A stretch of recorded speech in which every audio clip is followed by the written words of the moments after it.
In the heart of our great nation, where the strength of our communities is built upon the foundation of strong and loving families, an urgent crisis is unfolding. Child Protective Services, CPS, an institution designed to safeguard our most vulnerable, has in many cases betrayed its noble mission. Too often, families are torn apart not by neglect or abuse, but by systemic failures and corruption. We can no longer stand idly by as these injustices continue. We are here to give a voice to those who have been isolated, to shine a light on the corruption, and to rally our fellow citizens in this critical fight for justice. Every day, countless families are caught in a web of bureaucracy and abuse of power, their lives disrupted and their bonds shattered. Children, who should be nurtured and protected, are instead placed in situations that can be just as, if not more, harmful than the circumstances from which they were taken. Parents, often bewildered and powerless, face insurmountable odds as they fight to reunite with their children. This is not the America we believe in. We cannot allow these injustices to persist. Our mission is to educate, to inform, and to inspire action. We promise to bring you daily updates on CPS, exposing the truth and fighting for reform. We must remember that the future of our nation depends on the strength and unity of our families. By standing together, we can hold CPS accountable and ensure that it fulfills its true purpose, protecting children and preserving families. This is a fight we must not and will not lose. We are committed to saving our families and securing a brighter future for all. The road ahead is challenging, but with your support, we can make a difference. Together, we will bring hope to those who have lost it and ensure that justice prevails. Let us unite with unwavering resolve and a sense of patriotic duty to safeguard the integrity of our families and the future of our nation.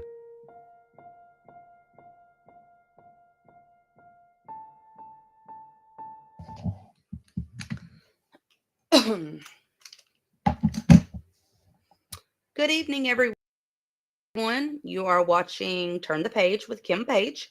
I am your host, Kim Page. Before we get started with our guest tonight, I wanted to talk to y'all about something that happened to a friend of mine this week. She has gotten a couple of phone calls from a caller ID, which identifies itself as CDC. The first time she got it, it actually says CDC National Immune, IMMUN. The first time she got the call was last Thursday, and she didn't answer it. But she's gotten 3 other calls, and she's answered those 3 other calls. These calls, somebody on the other end is representing themselves as a CDC employee, and they have told her that they are doing a survey. Parents are randomly chosen to be called to do a survey. And she explained to them that she did not want to do the survey. She did not want to participate. And they called her back again. So today she kind of went off on them a little bit because she's like, look, I've told you to leave me alone. But she did ask a little bit more information. And she was told by this person that we will protect your children's identities. Nobody will know what it is. The only information we need is your children's ages and their vaccination status. And then we will send some information to their pediatrician regarding immunizations. Well, not sure exactly how their identity is supposed to be kept secret if their pediatrician's going to get some information. So anyway, they asked her if it would be okay to her some information through a text message, basically for them to prove that they were who they were. So they sent her 2 links, and I wanted to let you guys know because this is something that is a national survey, according to this person that called, and many parents within our CPS situations don't want to vaccinate their children. Um, so it says that this is a national immunization survey. One of the things that they sent her was a promise to keep information confidential. Says in the key points, it says since 1994, parents and guardians have participated in the NIS, the National Immunization Survey, NIS for short. Information collected is only used for reporting important statistical information about health issues. They said it's against federal law for us to give your name or any other information that could identify you to anyone. But this person told her that they would be sending information to her children's pediatrician. One of the things that I'm looking at in this information, and I'll see if I can get Vinny to post these links for y'all as well. Is that they're not specifying certain laws that they are acting under. Um, and so that's very concerning that this Vinny, I'm gonna have to text them to you because I don't have them on my email or on my messenger. She texted them to me. Um, so um these this is very concerning because number one, they keep pestering her.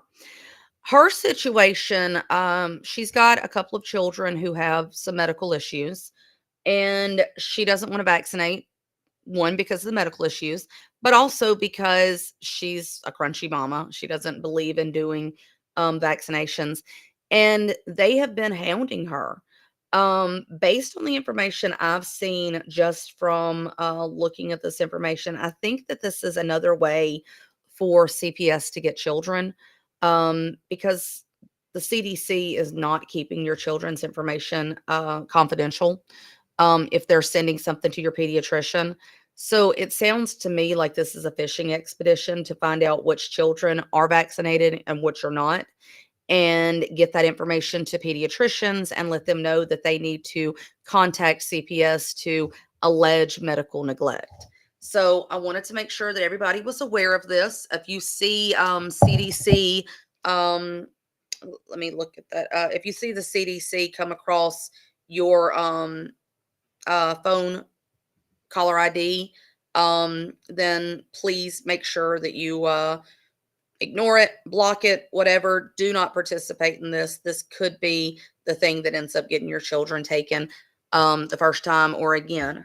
So, anyway, tonight our guest is going to be Tiffany Smith. Tiffany is an advocate out of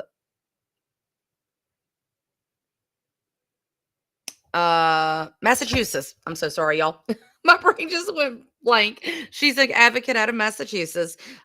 Tiffany has a pretty interesting story. She's had her children taken by CPS, but not in the traditional way that most of ours has been taken, where CPS knocked on her door and came and got the kids.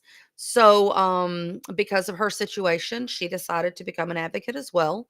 And she works with an organization that helps parents every day.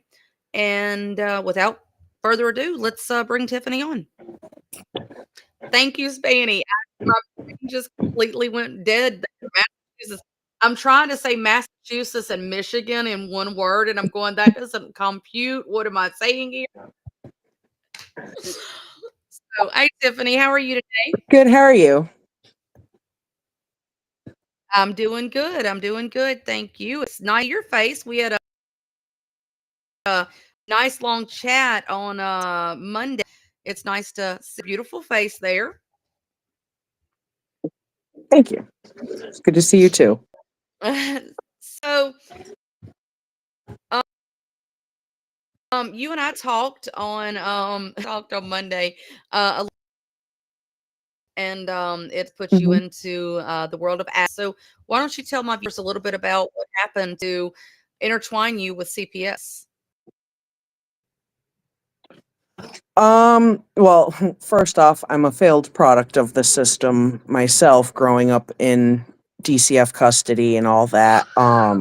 I was mistreated, basically, sexually assaulted in multiple foster homes. DCF basically trafficked me. They knew what was going on, and every time I ran away, they would yell at me because the money that they did not receive for every day that I was MIA and on the run. Uh, that's human sex trafficking. What? So yeah, that was Right. a really hard realization that in the last recent years of me becoming an advocate that I actually had to realize on my own was wow, I actually was trafficked as a child and I never knew it. Um, but basically, um, fast forward to 8 years ago now, March 8th, actually. So that anniversary is coming up for me. I fled my abuser from Indiana with my three children, and I came home to Massachusetts. I had gone to DTA. I had tried calling every shelter I could in the state of Massachusetts. I was told by DTA, Department of Transitional Assistance, to go back to Indiana to my abuser because I didn't have the proper documentation that they required to place us in a safe shelter, um, which essentially would have been a death sentence for me. Like, had I gone back, I would have died. My ex was not one of those I could attempt to leave 7 times, which is the normal statistic for survivors of domestic abuse. Um, they at least attempt to leave 7 times before they finally either do leave. My ex was one of those. If I had attempted to leave any time before that, he would have killed me right then and there. It had to be a one and done. Um, and basically 1,400 miles back home was a good enough reason to not go back to my abuser. Um, so fleeing domestic, I had nowhere to go with my children, going to DTA, trying to find shelter and everything. I ended up taking my children to a hospital and calling DCF on myself, and basically begged them to help me at least provide a safe roof over my children's head while I got back up on my feet. Because realistically, 3 kids in one hand and a tent in the other going into the woods, you're not going to be able to find a babysitter to watch 3 kids in a tent long enough to go and find a job, never mind actually start working and saving enough to get out of a tent. Like, it's not physically possible. And I wasn't going to have my children living in the woods with me and going through all the horrific stuff that I would have to be going through. Um, so Mother's Day weekend, my children were taken by DCF at the hospital. They basically told me at first it was going to, like, while we were in the hospital and I was talking with the workers, that it was basically all voluntary. Um, I helped them basically put my kids in their vehicle and buckled them in. My oldest daughter realized there wasn't a seat in the car, there wasn't room for me, and she had asked, "Well, where's mommy going to sit?" And I had to tell them that mommy wasn't going with them. At which point all 3 of them started screaming and crying because they're going into a car with 2 complete strangers that they don't know after leaving the only life they knew in Indiana.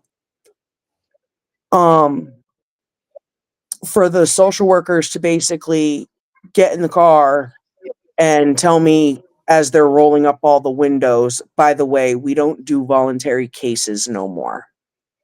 And then they drove off. So that was one of their first dirty Wow. little tricks that they played with me. Um, because let's face it, they all like to play games. Um, they put me through the ringer Mhm. so many times, canceling visitations on me, expecting me to get from one side of the state to the other in an hour to attend a last minute visit that they just told me about. Like, oh, hey, by the way, you got a visit in an hour with your kids in Worcester, but you live on Cape Cod. It's not physically possible to get from there to Worcester, even without traffic, on a good day, like in an hour. Um, they canceled visits on me for like three months at a time. At one point, they were expecting me to do crazy, unnecessary services on this service plan that I didn't need, and then the ones that I did require, they couldn't even give me, like, provide the services for me, because that's not what they say. Oh, we provide services for families, but in the end, no, they don't. All they do is tell them, oh, we want you to do these services, but sometimes they don't exist. They told me they needed me to do trauma informed therapy, but when looking in the state of Massachusetts, there's not a single trauma informed therapist in Massachusetts. That's kind of what all therapists are, is for And then they trauma. say that you didn't complete theirs. It's not over. Right. Right. So I had to find a lot of services myself, or create, like, so they wanted me to do domestic support groups. I couldn't find one that they would approve, so I created my own. I started a group with other people, and we started getting together and talking about what it was like and how we escaped and how hard it's been since we left. Um, I had issues with getting Mass Health started when I first came back up here, and they used that against me. Well, you need to be in therapy. Well, I don't have the money to pay a therapist out of hand. Like, are you guys going to pay the therapy bill for me? Until my insurance kicks on, there's nothing I can do. And then the wait lists, they just keep dragging things out, and everyone knows the 18-month rule that they have before they start trying to put the children up for adoption. So you got a time limit hanging over a parent's head like a guillotine on if they're going to get their kids back or not, while you got social workers that are throwing up every unnecessary obstacle, putting hoops up, expecting these parents to jump backwards through them while lit on fire like it's some circus act. And God forbid if they go to court and they show any little bit of emotion, you completely dehumanize them and punish them for feeling human emotions. Like, it was atrocious, some of the stuff they were treating me. I had a worker tell me to my face, because I worked 3 full-time jobs while my abuser sat at home. The one person you shouldn't have to worry about taking care of your children is the one person that helped you create them. I didn't know what was going on while I was working, because I'm always at work. And she told me, well, because you were never home, you might as well have molested your children yourself, because you weren't there to stop it. What? Had I known that that's what he was doing, I'd be God. doing a life sentence. And I promise you, I'd have smiled like a lunatic in my mugshot. Like, and I'm not ashamed to admit that. And Absolutely. I told the judge that too. Like, yeah, yes, I would have killed him had I known that. And they completely, anytime, and they, oh, well, we have issues with your parenting abilities. Well, I'm a product of the system. So if you guys got a problem with my parenting abilities, don't you think you should look inwards? Y'all raised me. And considering some Right. of the foster kids I grew up Right. with, I have no history of drugs, no history with alcohol, no history with crime. That's a lot more than what a lot of my former foster kids have. Like, I'm watching them drop dead with needles in their arm every day because they were overly medicated in the Yep. system, just to keep them compliant while we were foster kids. And when they turned 18 and basically aged out and got the boot, they didn't know how to cope with life, so they started self-medicating, turning into drug addicts. And it's, people don't realize DCF is the leading cause for the drug epidemic. They're the world's largest human trafficking ring. The adoption funds that the state gets Yep. per child, that is the definition of human trafficking. Now, if you don't want it to be human trafficking, you need to equally incentivize reunification programs, healthy reunification programs, just as much as you are these adoption programs. You don't see advertisements on Facebook for strengthening families so children can go home to safe families. No, you see advertisements for buying children online through foster care. That's disgusting. Mm-hmm. Anywhere else, that's criminal. So why is it okay that our own And then, government is doing it? right. And then what gets me is that we have these states that are pushing for partial birth abortions and Right. late term abortions. Children so much, then why are you allowing somebody to murder their child from the woman that doesn't want the kid Right. and give that to somebody that wants to adopt instead of taking the children from the parents that do want their kids? Or stop wasting resources by harassing good parents repeatedly over and over and over again, which is costing children like Harmony Montgomery or Gabriel Fernandez, I believe it was, their lives. Hernandez. Like, yeah, Hernandez, sorry. But these children are dying because the foster care system is failing them. They're not giving support to the proper parents, and they're sending them off to strangers who don't care, and or the abusive parent who doesn't care, instead of actually supporting the parents the right way, whether it be with sobriety and recovery or domestic violence. It's they're wasting resources where they could be doing better. Stop harassing the good parents. Give the ones that are struggling the support to strengthen themselves so that they can take better care of their children and actually save the children that need to be saved. It's Yeah, absolutely. Absolutely. But it doesn't make them any money to have a strong no, family it's like big foundation. pharma. And, It we doesn't make have them any these money to cure politicians. cancer. Yeah. Only treat But it. we have these politicians in DC that have this idea in their head that because someone's not rich, they're not worthy of breathing the same air that these politicians breathe. But uh, Right. Albert Einstein, uh, his parents were poor. I mean, our founding Mm-hmm. fathers, they came over to this country, with nothing. They weren't rich. Literally a wing and a But these prayer. are people. I mean, Stephen look Hawking's, he at didn't have when tons of money growing. right. When America first started after the revolution, our money meant nothing. We had to build that up to where we could actually trade with other countries because our money was nothing to them at first as a new country.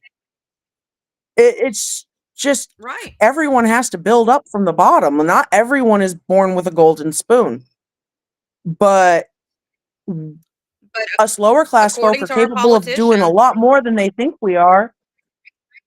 But if you take one of but those rich people and I think that's you stick them in a job position where they actually have to perform under high stress and like take care, they're gonna break. They wouldn't be able to handle what we handle. mhm. They're Yep, used to people doing absolutely. it for But I them. think, maybe that's their they know that if they give the people that don't have the money that they have the opportunity to be able to succeed, then we are going to be able to overrule them. We're going to be able to step over them. We're going to be able to put them in their rightful place, which is where servants are supposed to be, instead of us being in that place. I don't know if you've ever watched Harry Potter. There's one scene in one of the last two movies where Harry and Hermione and Ron go into the Ministry of Magic, And there is a statue right there in the atrium, and it's Yep. muggles, and they've got The muggles magic are all people on top. underneath. Yeah, in their rightful Yep. place. And honestly, that resonated with me so much because, you know, that's the way our government tries to do us. They take our children from us, they indoctrinate them into this bullshit mindset, then they They throw build a them out into the foundation on world our to backs fend and for then themselves, not knowing basically hold us hostage. But watch what happens when we all stand up and we topple that foundation. exactly. But see, that's the problem is we don't have enough people willing to stand up. Right. It's people are becoming more and more So, aware it's a matter of because now it's we figure this out how giant monster of an to do it. entity that is so money hungry that they're taking everyone's children. So now people are like, wow, all these people that have been saying DCF's corrupt and we've been saying they're crazy all along, we're seeing it now. They're starting to see it. It's showing. Um, I had a meeting with legislation beginning of January for the House bill that I started here in Massachusetts. That I met with a state representative and Senator Robin Kennedy and all them, and legislation themselves said right now DCF as a whole is at a 97% fail rate. They're at 97% fail rate. Demolish the entire system and rebuild it from the ground up, and do it with people who have lived experience, the people that have been there and done that and been dragged through the system. That's the only answer at this point. If it's a 97% fail rate, demolish the entire thing. Anyone that is employed by them, gone. You don't get your benefits, you don't get no retirement funding package, nothing. Gone. Cut ties with them. They don't get no letter of recommendation, no referrals. I mean, Matter of fact, they need a new pair of bracelets and they all need to be held accountable and charged in some way for being accountable in child trafficking and kidnapping. I don't care who it and is, all of them. Walmart or Because if they're not Walmart or allowed. There's McDonald's, no, if you see something, say something. So if you see a social worker violating, a fellow social worker violating policy, you don't report them, you just turn a blind eye. That's guilty by association. My personal case was through Plymouth exactly. And and the DCF, thing is, and Worcester DCF comes into the picture and they're like, we don't know what the hell Plymouth's problem is with you. With everything else going on and on record and stuff, if we were in charge of your case the whole time, your kids would have been home by now. We wouldn't even have removed your kids. We would have offered you services. We don't know what their problem is. And I'm like, oh, I do, because I don't take their crap laying down. And if they say something to me, I'm quick to flip the table and give them a taste of their own medicine. And for that, they'll retaliate and they will ruin lives and they will condemn your children and your future grandchildren to the generational curse that is foster care, because they automatically, oh, if you come from foster care, you shouldn't have kids yourself. And it's a whole system setup, and it's used to just keep us in an ongoing cycle of torment, torture, and abuse. Most victims of domestic abuse, when they leave but their abusers, they exchange their abuser for a more powerful, corrupt one within the system themselves. Because then you get social workers coming at you saying, well, we're taking your kids because it's your fault somebody put hands on you and your kids witnessed it. You neglected to protect your children from seeing you get your ass beat. Like, that's victim blaming. yep. I had a parent contact me the other day. She's over in California. She's got 4 children, 21, 15, 10, and 5. And Mhm. she went to the birthday party of a family member, and I'm unsure if it was her aunt or her children, but an aunt was there and the 21-year-old has a tempestuous relationship with the owner, and they ended up getting into physical altercation. And this mother's 15-year-old, 10-year-old, and 5-year-old witnessed this altercation. That's it. They just CPS Mm. has got a pickup order for her, and they are about to issue an Amber Alert and a warrant for her arrest. For they said she endangered her children because her children witnessed this fight, because she should have known the fight was going to happen. Right. Right. Like I mean, there's like I yeah. knew my ex was gonna break his hand punching me in the head, knocking me out cold because he came up from behind me.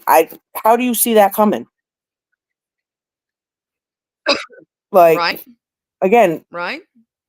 victim blaming. That's the worst thing you can do to somebody who's already made the decision to leave and take their power back and seek help. Like, why would they ever ask for help again? The lack of trust I have in anyone, mandated reporters, all like, hell no. Well, I'm the thing terrified to even is send my that child to public school.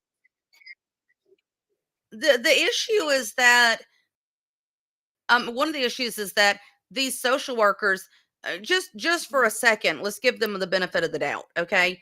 That they really truly are or think they're doing the right thing, and they really truly think that they're helping children. If they were, okay, problem is that they're not educated.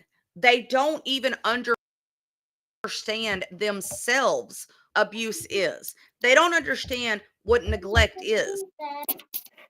What they're taught is this Marxist idea.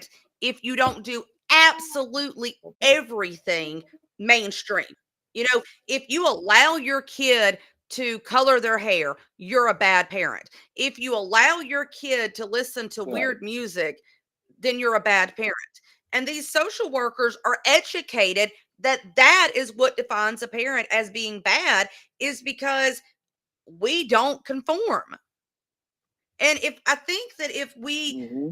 if we educated, so even if we started the system over, the biggest thing that we're going to have to do to be able to correct it, if we started over, is to correct the social work programs. We need to stop educating Right. them that a bad parent has a different a different parenting style from your parenting style means that somebody's a bad parent. Or right. Their house is like, all right, not everyone has the money to live in a gorgeous house. Some landlords are slumlords. And you got a caseworker walking in and there's cracks in the ceiling, but they're using that against the parents like it's their fault. What? Right? They're barely getting by, paying the bills, paying rent, and everything else, taking care of the kids. And you're going to come along and make a fuss because you don't like the way their apartment looks because they're poorer than you? Like that was really my experience, and a lot of people that have dealt with the Plymouth, Massachusetts DCF. Plymouth County is very hoity-toity and very high class. And anyone that's dealt with a DCF worker from Plymouth, they all say the same thing. If there's one dirty, you don't have the money to pay for a maid service or a live-in nanny, you shouldn't have kids, and they're instantly coming to take your kids. Mhm. My social worker at the time, Yep. her husband's a cop, and you'd have thought maybe a little bit of more empathy, being a survivor of domestic abuse. She didn't care. She didn't care at all. And the funny part Mm-mm. is, I know what the statistics on cop on spousal abuse is. You should care. He's probably slapping you around too, honey. Yep. Like, Yeah. Yeah. And and what's really messed up is I had a caseworker on my case, one of the caseworkers on my case. I went through 13 judges. I had dozens of caseworkers. I was in 5 different counties. 4 CPS attorneys. But I had one caseworker, I remember her telling me that I was a bad parent because I didn't have a TV in my boy's room. And because I don't believe in a 4-year-old and a 5-year-old having their own TV. They need to be able to go in the room where I'm at, where I can control what's being watched Right. and when. And I ended up finding her profile. She's begging for a refrigerator because she ain't got one, and she needs somebody to give her one because she can't afford one, and her 3 kids ain't got no place to store food. But I'm the one that's a bad mother because I won't give my kids a TV. Right. Mm-hmm. Yeah, it's complete miseducation.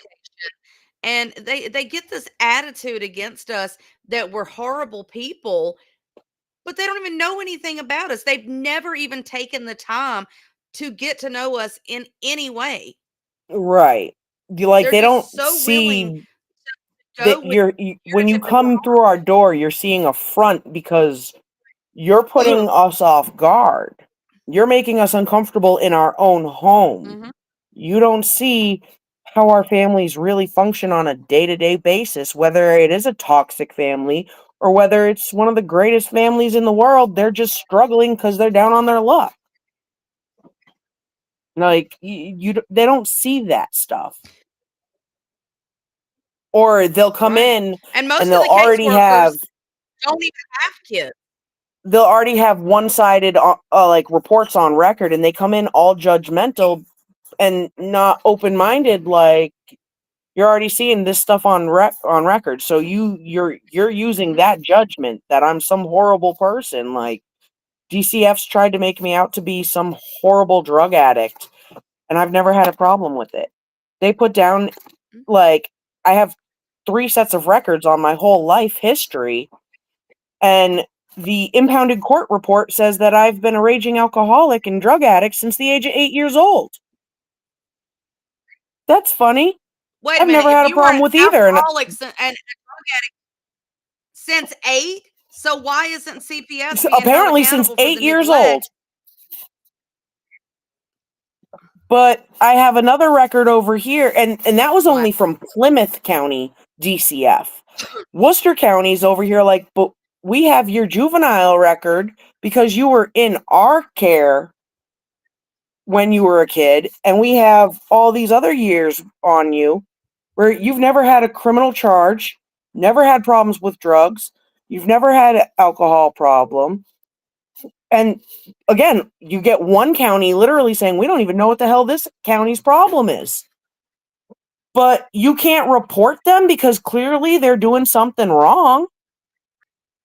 There's no accountability because there's no, if you see something, say something.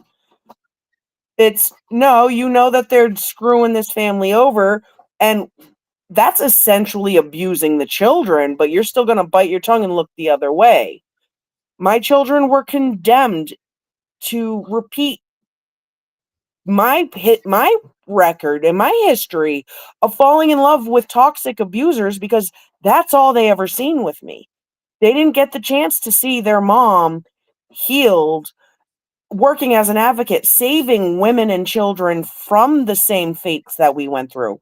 I got a 5-month-old and her mother here staying with me because they were fleeing a domestic situation, had nowhere to go. Guess what? My door's open. And I know your husband. He ain't coming through my door. So, like, come on. Like, my children were robbed of the chance to heal with me. They've been robbed of the chance to see me loved and treated the way I deserve to be, which would have shown them what they really deserve in life. Now they're gonna again repeat what they all seen with me. My mom, love hurts. My mom got smacked around by my dad. My mom got choked and strangled by my dad. So it's okay if this man says he loves me, but then slaps me around, but then comes back with flowers and says he's never gonna do it again. No, they're going to follow in that path because that's all they got to see of me. They didn't see what I've become since then. They don't see the paralegal degree on my wall. They don't see the two nonprofits that I've started and the one that I currently still run. Like, they're robbed of seeing their mom working with legislation to change laws to protect future victims of domestic abuse. Because I have a law I call it after my oldest daughter Selena's law. Um, the official title is an act relative to supporting victims, to supporting survivors of domestic violence and enhancing child welfare. And if passed, what it'll do is it'll prevent DCF from walking in and saying, oh, they put your hands on you, we're taking your kids because it's your fault. They will no longer be able to remove the children from victims of domestic violence, essentially keeping children with the protective parent anyways. Which, again, why would this person has a history of abusing somebody? Why would you give a child to them? If they're going to abuse the mother of their Right. child, they're going to abuse their child. And But the thing is it's not about making sure the child's protected. What it's about with those situations is the courts know that the good parent, the fit parent, is going to fight like hell to get their kid back. You're and going to they're going to spend keep you racking ever up make money. to be able to get your kid back. Mm-hmm. That's exactly what it is. What's going to happen. So they give your child to care that the child's being abused. They just care that you're going to keep spending money. Nope. Right. I mean, it's just the same thing it's as a like vicious cycle of cancer just treatment. right. Exactly. But it's the same thing as like with cancer treatment, big pharma. Cancer, chemotherapy is actually mustard gas. Right. And they're putting it in people's bodies saying, this will cure you, this will cure you, quicker than the cancer ever did. But they keep doing it because they know that you want to live and you're going to spend every penny you be able to continue to live. So they're going to sit there and give you all this false hope because you're going to keep spending money on all their witch doctor snake oil bullshit. Right. Exactly. Yeah, you're going to give It's me a this wicked little pill that's going to system. help me with this, but it's going to cause me to have 20 other issues. But I'm the crazy one because I prefer to go more Exactly. homeopathic, home herbal remedies. Like if I Exactly. got a sore throat, I'd much rather drink some tea with lemon and honey in it than take a cough medicine where I can't even pronounce half the words that are on the ingredient list. Never mind, I'm not even going to waste my time doing the Absolutely. research on what half of them are because they're not even going to tell me exactly the truth. So I'd rather, okay, all natural, lemon, honey, tea. I'm very holistic. Yep. I'm very holistic, and I have I work taking care of. I work in basically an adult foster care system. I have I'm the residential supervisor. I have 4 clients, 13 staff, and I've had 3 of my staff over the past week and a half have come up with COVID. And I'm working side by side with them. I don't wash my hands. I wash my hands when it's needed, but I don't wash them excessively. I don't use hand sanitizer, none of that stuff. And these women are coming in, they've got fevers. And I'm around them when they're having fevers and they're coughing. And they're taking precautions as much as they can. But our clients, we have paraplegics and such that need help. Right. They can't do So we much have to for have people, themselves. being willing to take care of. Exactly. I have not even gotten the sniffles. Not even gotten the sniffles because subscribe to all this snake oil that the mainstream medical community, Mm-hmm. says to use. Which I'm doing reminds colloidal me, silver. I've got my with all of mm-hmm. Reminds me, with that issue with the CDC going around with the the questionnaire, I'd simply tell them, that's a HIPAA violation. None of it. your concern. Thank you. Have a nice day. It is. That's medical, and everyone knows Yep. anything medical is protected by HIPAA. You have no rights to ask anybody about their medical anything. Like, that's it. Yep. Yep. So I would personally, as an But you know advocate, that tell them. the reason behind this, And there's too many and you know the scammers reason out there behind this is because nowadays. they're I'm trying not comfortable to, giving personal, detailed information to somebody over the phone. Not at all. and that's what she told them So, today, for just so anyone she could listening get that more might have that information about issue, it. I would She strongly said, use the HIPAA. "Yep." That's protected by HIPAA. You have no But right you to can ask me also that. tell Have a good them day. that exactly. You can tell them it's HIPAA, but you can also let them know that you have a constitutional right to not participate in any type of federal program or state program. You do not Right. have to do this. And they R- can it- call you and right. harass you all they want. You can sue them for harassment. They can't force you because then that's considered coercive slavery.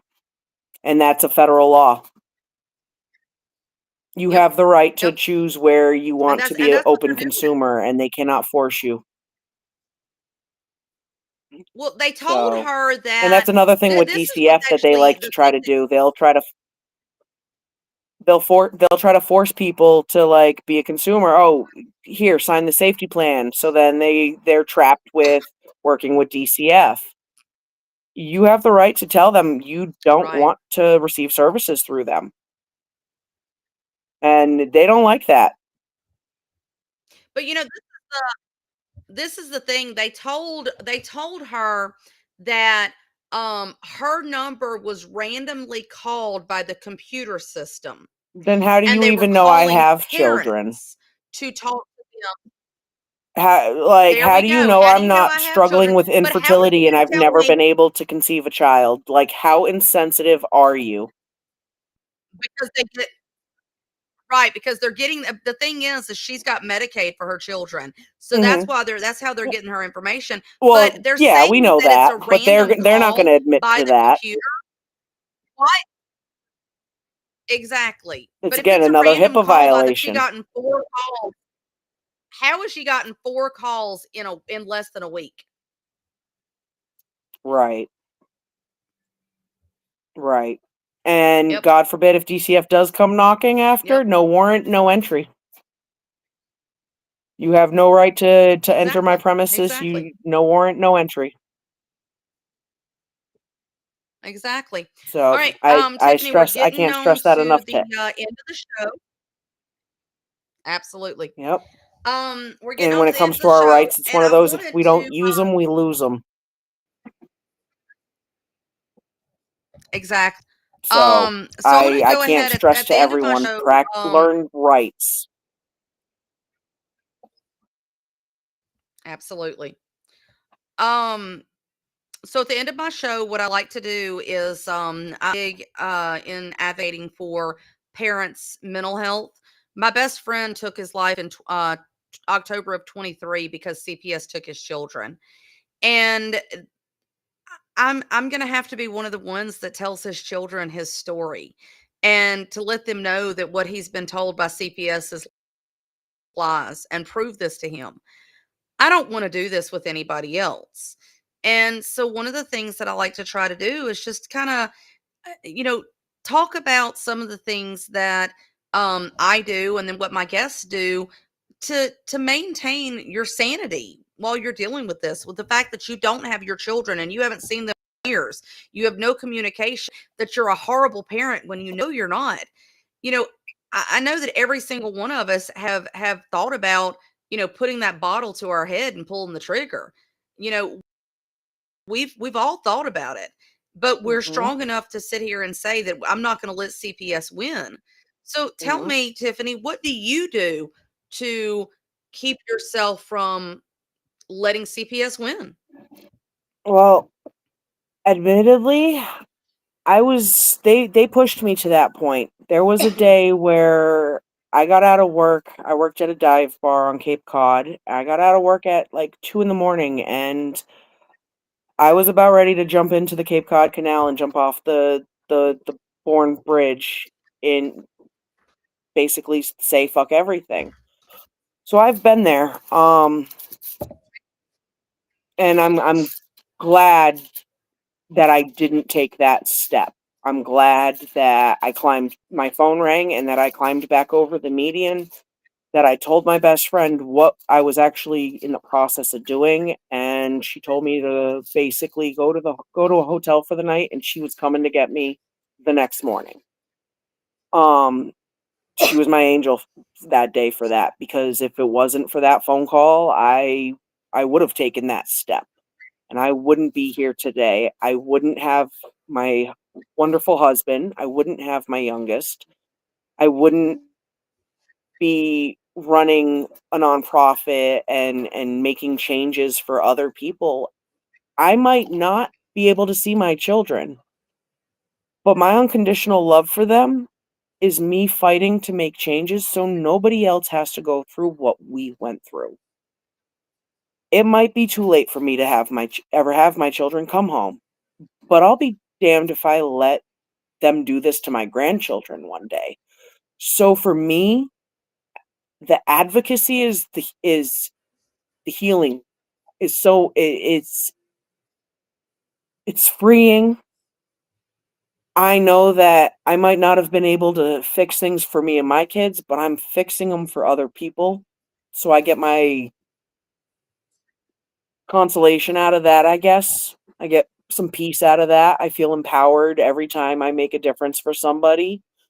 Um I've been called a hero, but I don't feel like one, because if I was, I would have been Oh, able to me either. save my kids. But Right, right. again, like I said, I'm I'm not going to let them do this to my grandkids one day. So for me, the advocacy and the changing lives and making a difference for others has been my my relief. Like, that's where I get my peace from. I get my sense of security. I've built a hell of a village around myself where even on my worst days, all I got to do is pick up the phone and call one of umpteen people, and they're gonna say, "Don't worry, we got it from here. Take take a break if you need. Take the rest of the Right. day, and we got this." So, and I try to be that village for other people. Our nonprofit is basically family people with lived experience already in dealing with the foster care system, helping others navigate their way through the system. So they have someone that's kind of already been down that similar road, like I help for the nonprofit. I help the people that have dealt with domestic abuse and DCF. Um, we have one woman where she did get her kids home, and they've been home with her for years, and she handles the, like, reunifications, the cases where the kids are either on their way home or already are home. Because everyone knows, once the kid, like, just because you get your kids home from DCF, the trauma doesn't stop there. Now you got a whole other set of issues, because now the kids now have to readjust, and they have more issues that they have to overcome, because God only knows what happened to them while they were out of your care, how they were treated, if they were hugged enough or fed And enough or just you're not getting anything. your kids. Yep. So You're it's not getting your kids back. no, you're not. You're You getting never. you're getting Once the your kids are system's removed, kids you back. never Your get your child's kids you're home. getting They're the totally other. physical good. Yep, They're different. they're I gone. will never get my children home, even Yep. if by some miracle everything got overturned next week. The children I lost will never come home, because the trauma changed them. Nope. But you now, So, because of what you're doing, the legacy that you're leaving for them is not the leg that CPS is telling them that you're leaving for them. And you're making right. it, my friend Chris, he, because he passed away, his children are going to forever think, even with proof that CPS lied, they're still going to forever think that maybe somebody's telling a little bit And of truth, because that's if they weren't, why did he kill himself? And unfortunately, he just isn't strong and enough to that's be able where to it deal becomes with the our pain of losing a baby. duty to make sure that he did not die in vain and that he becomes martyrized for the movement and for the cause. And we let them know there's Catherine Cavan. I don't know if you've heard of Catherine Cat. I'll never be able to pronounce her name wrong. Sorry, tongue twister. But she went to, like, she was already critically ill with cancer and everything, but when she knew she didn't have a chance of getting her children home, she went to, I believe, Switzerland and did the assisted suicide. She's a martyr Yep. for the cause. Like, everyone in the movement knows her name because of what the system and her husband did to her. And it's our responsibility to carry her name along with Senator Nancy Schaefer. We all know what really happened. Yep. It wasn't her husband. Mm-hmm. It wasn't her husband. I'm sorry. I looked into, Nope. supposedly it was a handgun. And the way you can't shoot yourself in the chest with a handgun. Not with the recoil and every No. no. No. And where the bodies were No. found and how they That would take. no. No. That's No. doesn't make sense Yep. to me. You're I'm right. sorry.